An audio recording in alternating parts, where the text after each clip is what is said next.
Louisiana Beer Reviews Old Speckled Hen English Fine Ale bottled version. Last year I did the canned version of this beer, and then I picked this up in the Woodlands, Texas at HEB, H.E. Butts. It's about 3.8, I believe, alcohol in England, but the export version to America is 5.2. So Moreland Old Speckled Hen, this was introduced in 1979 in celebration of the anniversary, I think 50th anniversary of the MG car. And you can read up on why they call it Old Speckled Hen. 5.2% alcohol, that's, as a point of reference, higher than Budweiser, which is 5%, lower than Bud Ice, which is 5.5. I'm glad to see this is a 5.2 ounce bottle. A 12 ounce bottle, excuse me. Usually from Europe you get those 11.2 ounce bottles, which irritate me. Hopefully it's not skunked, being that it's clear. It's got a little embossed fox on it also, that's cool. A lot of smoke. This is brewed in England, merry old England, a country you've probably heard of. Alright.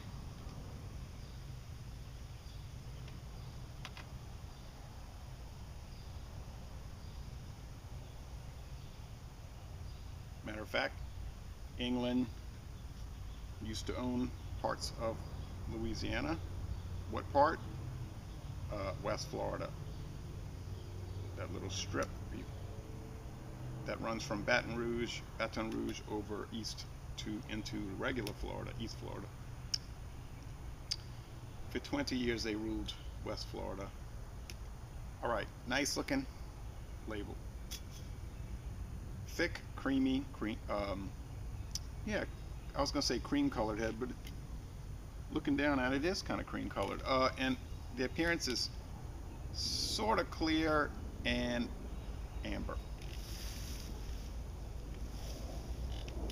So let's check out this Old Speckled Hen that's been on the market for 34 years.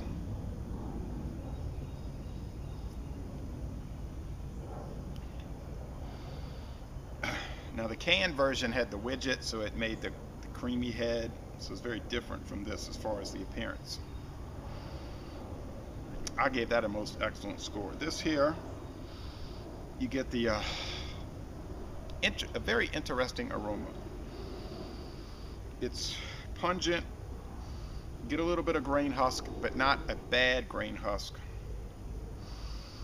but you certainly get that. And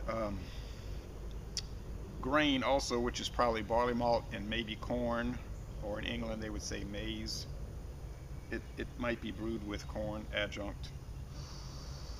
It sure smells like it. People flip over that kind of stuff. My attitude about using corn or rice, hey, if you use it, fine. Maybe it hurts the taste, but if you use corn or rice and it tastes good, I don't mind. Like with Lef from Belgium, they use corn and it tastes great. The Lef Blonde. Oh yeah, it's just a full, sweet, even almost peppery. I know that's not correct. Aroma.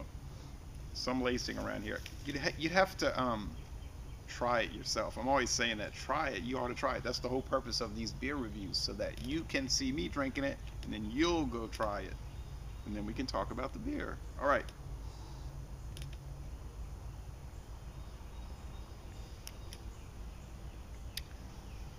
The taste is reminiscent of last year.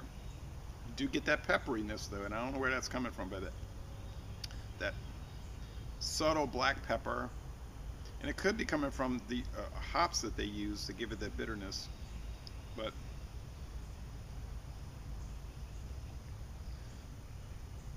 the predominant flavor is that candy sweetness, the toffee, the grains, the barley malt, and probably the corn. Reminds me of sweet corn. They might use a little candy sugar in it as well.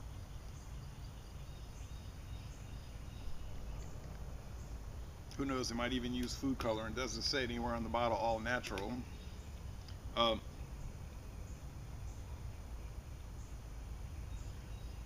the mouthfeel is light to medium, but heading toward medium and slick. And the finish is mostly dry. It's pretty refreshing here in mid-morning. It's actually getting toward late morning.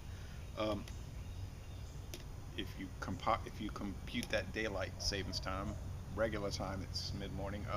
It's going to be hot today, hot and humid. If you don't like it, don't come to Louisiana because you're going to hate it. I like the bitterness. It certainly has a bitterness. You can feel it on your tongue. It's there all the way. It's not, I guess what you would say, an IPA. Okay, it's just an English ale, but it's edging toward that. And I don't mean an American West Coast IPA bitterness, but it's edging toward an English IPA. It does have that kind of funky grain husk aroma, but I really don't mind it, and I really do like it. Now, I preferred the widget can because it gave it more of that creaminess. Suffolk, England.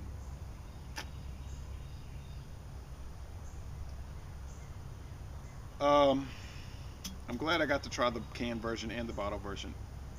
I'm going to notch this down a little bit. That was an A, most excellent. I'm going to say this is an A minus. Probably I'm being unfair, nitpicking, but the lowest grade I could give it, the lowest grade would be an A minus. So that's an A minus on this, and I'm being persnickety.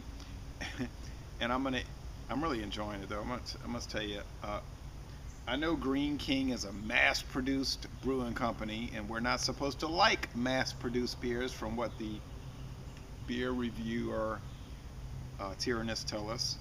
Ah ha ha! I'm just kidding with y'all. All right. Anyway, but I like it, so I'm glad I bought it. Laissez le bon temps relais. This is an excellent beer, and I'm going to end this review by saying, y'all come on down to hot, humid, sticky, sweaty southeastern Louisiana.